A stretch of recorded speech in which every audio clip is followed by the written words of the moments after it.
Hey, Slater Crusaders, America's the greatest country in the world. Thanks for being here. Buckle up. The next 2 days, we're going to talk about education, K through 12 specifically, and how both Marxism and postmodernism have infiltrated your kids' school. So there's two things to discuss here, and like two paths to go on, if you will.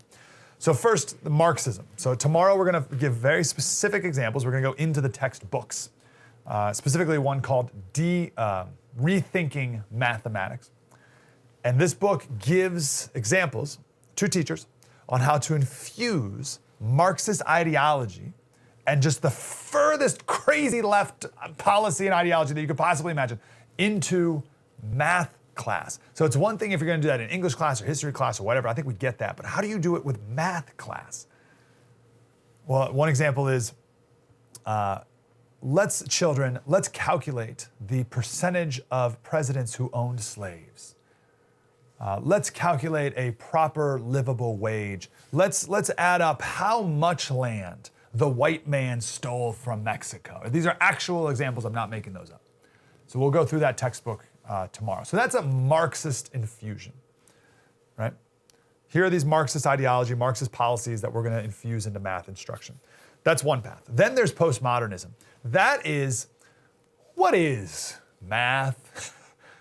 What are numbers really? James Lindsay said these people explicitly want to move away from the idea that there's one right answer in math.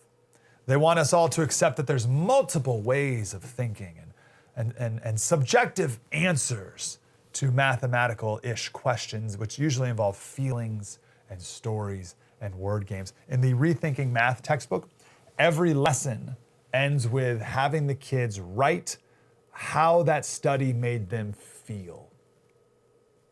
How it made them feel. A lot of feeling going on in woke math.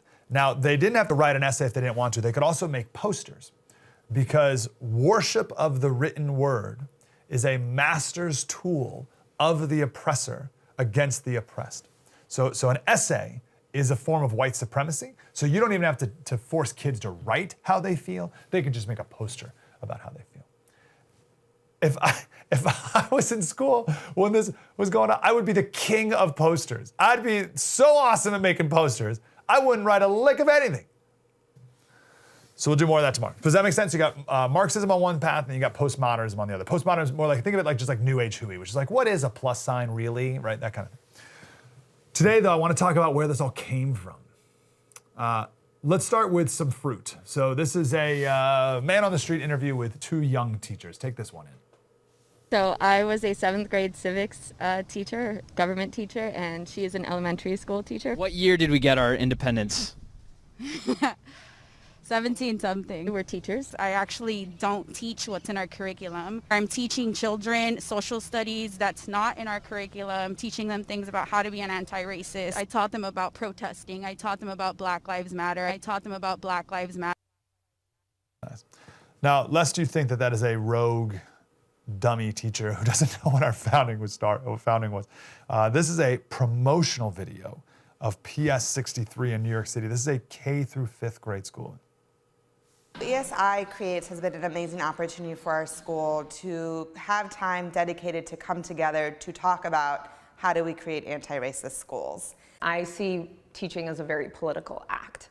When we are engaging with our students, whether it's on social justice issues or multicultural issues or culturally relevant teaching, I see that as foundational to all learning. We are learning a lot about like different issues in this world and like what's happening around. Like we're mostly thinking about like racial and culture in my class and how we could change the future. We have all of these different people that are activists. We have gay people, we have transgender people, and we have people that are taking action. And we're learning how to take action in social studies now. We've seen our students become empowered. We've seen them see that even at the age of 4, that they can take an active role and be activists. And so it's through this work that we realize that education without this conversation isn't going to make a difference for our children.